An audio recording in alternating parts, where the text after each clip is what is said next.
ألف ها هيا با تا هيا صا هيا goobtani waa mid ka mid ah goobaha ganacsiga ee ku yaala magaalada Hargeysa sidoo kale waa mid ka mid ah dugsiyada ku yaala Soomaaliland gaar ahaan magaaladani Hargeysa maalmo ka hor intii aanan warbixintani diyaarin waxaan la kulmay qiso cajiib ah Sucaad Rashiid waa mid ka mid ah dadka qurba joogta ee Soomaaliland gaar ahaan Saudi Arabia waxaana ay timid dalka maalmo ka hor intii aanan la kulmin Sucaad ayaa goob waxbarasho oo wax lagu barto waxay uga dhex abuurtay meherad ganacsi oo ay leeyihiin kadib markii ay aragtay baahida ay waxbarashada u qabaan carruurta aadka u daada yar leh ee aan haysan waxay wax ku bartaan ugu horreyn Sucaad ayaan weydiiyey sababta ku kaliftay inay carruurtan yaryar wax barto isla markaana kafaalo qaado dhammaanba agabkooda waxbarasho gaar ahaan buugaagta iyo qalimaanta wax lagu barto bil ka hor baan imaaday wadanka marka meheradan oo nuulenahay baan galinka dambe jooga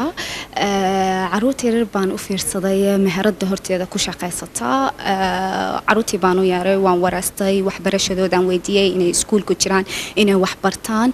may bay ugu yiraahdeen waxaan arkay carruurta yaryar inaanay wax baran laakiin ay aad tacliinta u jecel yihiin oo aad xiiso u qabaan inay wax bartaan mar kale waxaan weydiiyay haweeneydani marka ay dalka dib uga laabato cid ay ku haleynayso waxbarashada carruurtan yaryar ee muwaadiniinta reer Soomaaliland shacabka oo dhan xukuumadda oo dhan dadka oo ka codsanayo inay carruurta yaryar tacliintooda aad ihtimaam loo siiyo carruurta yaryar wax la baro Soomaaliland waxa ka howlgala hay'ado badan oo caalami ah gaar ahaan magaaladani caasimadda ee Hargeysa kuwaasi oo badanaa ka shaqeeya xaaladaha carruurta balse waxay u muuqdaan kuwa aan fiiro gaar ah saarin kobcinta waxbarashada carruurta iyo baahiyaha gaarka ay u baahan yihiin kuwaasi oo ay ku shaqo leeyihiin goobta ay Sucaad wax ku barto carruurtani ayaa wax ka yar 1 kiiloomitir waxay u jirtaa xarunta guud ee waxbarashada dalka Ayuub Ibrahim Farax on Cable TV magaalada Hargeysa